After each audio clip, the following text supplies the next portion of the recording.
And there's the very familiar figure of Julio Cruz, a two-time Olympic champion, a five-time IBA world champion, a phenomenal career. Bronze at the recent World Boxing World Championships at super heavyweight. He's at heavyweight now. It all started at light heavyweight for him. Won that gold in Rio World Championships in 2011, 13, 15, 17. Got a bronze in 2019, and people wrote him off a bit at that point. He stepped up to heavyweight. People thought that the extra weight would slow him down. But he won a second Olympic gold, and then a few months later, a fifth World Championship in Serbia. It's been an incredible career. Boxed a lot in WSB as well. Two-time winner in that competition, and he's still with us. Round one. So into the first. Cruz in the blue, KEBE in the red. And for a spell there, I would say probably between 2014 to 2018 maybe, around about then, he was as close to being as unbeatable as anybody I've seen. The reflexes were just extraordinary. Hitting him was such an incredibly difficult thing to do. Joshua Buatsi, I remember putting him down in Doha in 2015 at the World Championships, but didn't go on to win the fight. Khalil Coe, of course, famously put him down heavy and stopped him later in the decade. And at that point, people started to wonder whether the magician was going to have to hang up his top hat, but it hasn't happened. But KEBE will see this as a real opportunity to take a big scalp.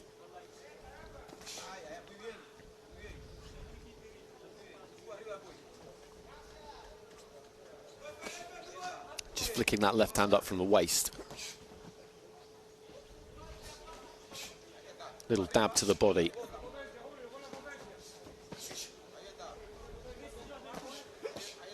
And again, just working down to that body. Those are scoring punches, and not loads on them, but they are scoring punches.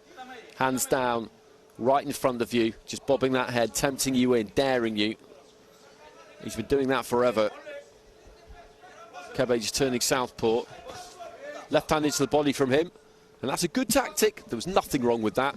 Left hand to the body from him is a good tactic, because that trunk of Cruz, that's not going to move as much as the head.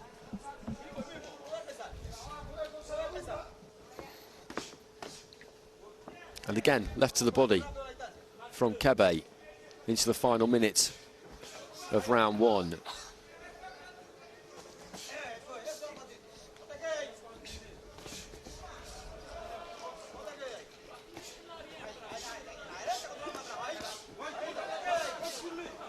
Long left hand was just short there. Cruz again just hinging at the waist. At times down the years he's achieved what have looked like impossible feats of limbo almost, to pull that weight back and avoid punches. Right hand on the inside, doubled up on it.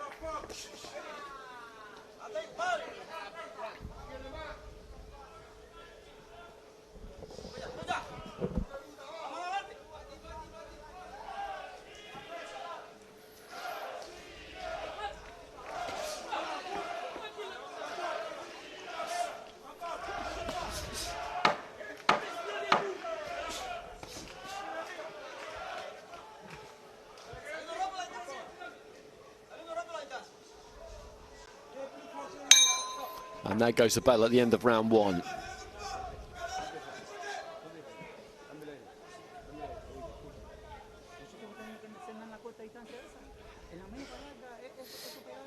Quite cagey, that opening round.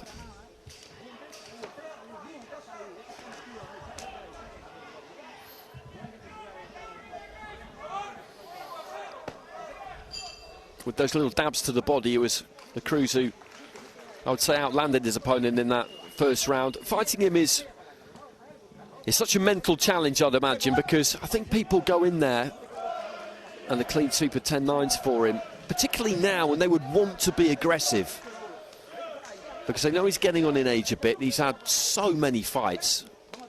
Officially, I don't know how many it is, but it's got to be 600-700 plus. The temptation will be to just try and stick it on him, but that's what he wants you to do. Round 2. But then if you stand off him and try and turn it into a battle of cuteness and reflexes, that's a hard road as well.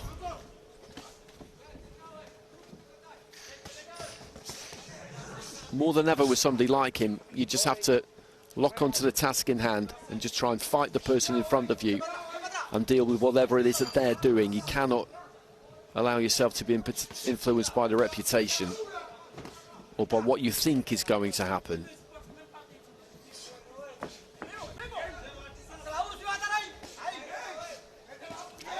Just moving that head on the inside.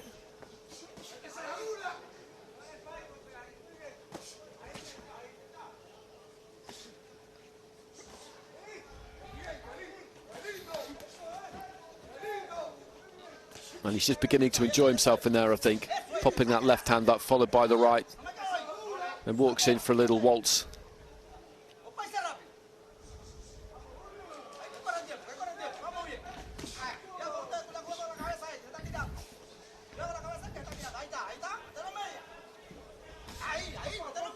Lands that right hand again. And the lead right hand flicks it up from the waist. It's like an up jab out of the southpaw stance to an extent, because he's standing square when he throws it. And according to the coaching manual, he does quite a few things that wouldn't be recommended, as in standing square straight in front of his opponent, hanging his chin out. But that's what he likes to do. He's not quite square, he's got that right foot behind him, but the upper body is, and it means it's very difficult to know, because there's no real tell which hand is coming.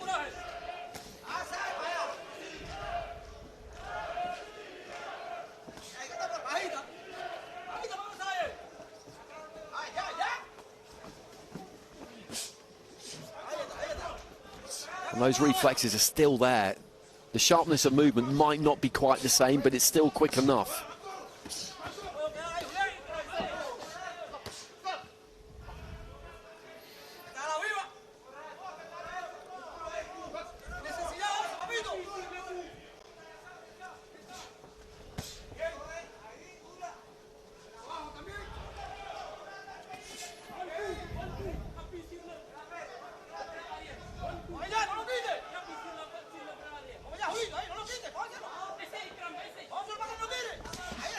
Good right hand there from the CRUZ. Then just throws that left and moves off. Final stages of round 2, and he's clearly won this round.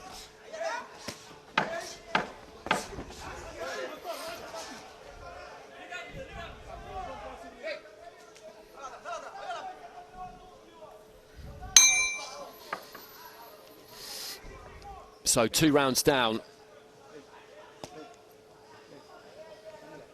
I mentioned that he was at super heavyweight at the World Boxing World Championships. That raised a few eyebrows, but I did see him in Istanbul in July, and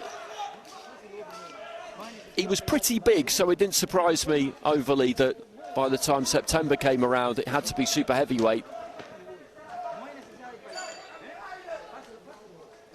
But he managed to win that bronze medal.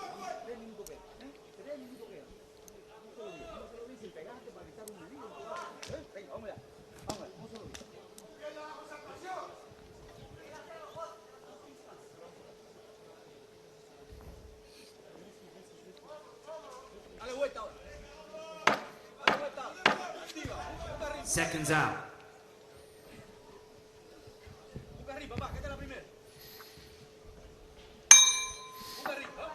Third and final round. So third and final round coming up here, and the CRUZ through 2 rounds ahead on all the cards by a couple of points.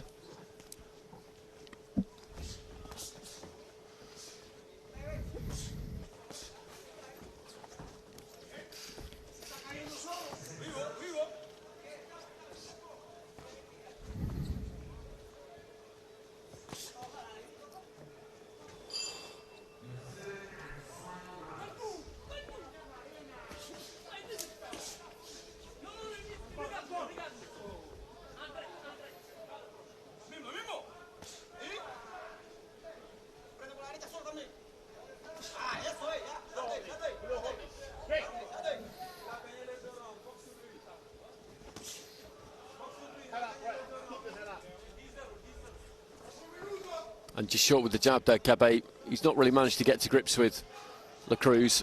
I just wonder if in this final round he should just go for broke a little bit more. He's got nothing to lose. It is an easier thing said than done. I'm very much aware of that, but why not? Just really try and put the pressure on.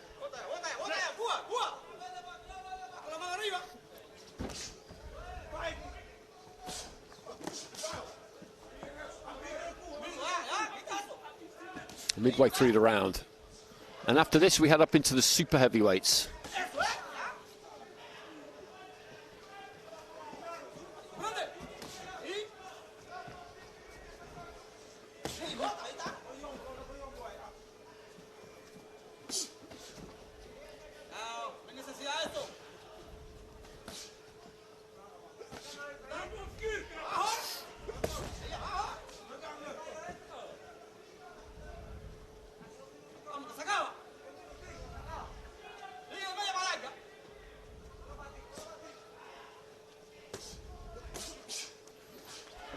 Again, there's that upper body movement, though. He's trying to swing in the hooks there, KEBE. The CRUZ. At times, it is almost like he sees things in slow motion. And there's that little popped-up lead right hand that we've seen so much over the last 15 years.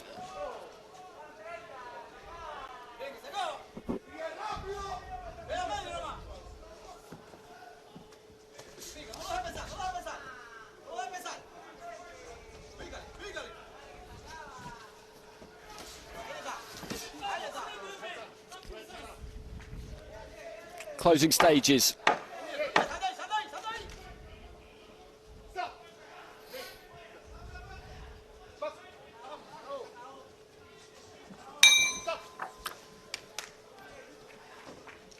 Another day at the office for Julio CRUZ. He's going to make his way through to the quarterfinals, courtesy of a unanimous decision win.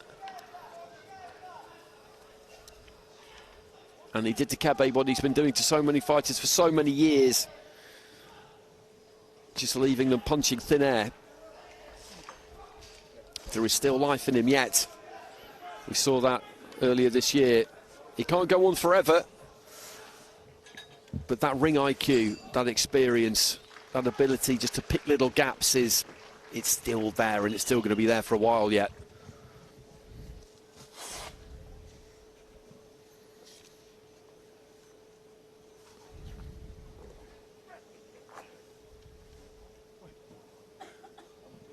Ladies and gentlemen, your winner of the contest via unanimous decision in the blue corner, representing Cuba, Julio Cesar PERAZA La CRUZ. So 3-0 with all 5 judges. I wonder how many of them he's had down the years. It will have been a lot.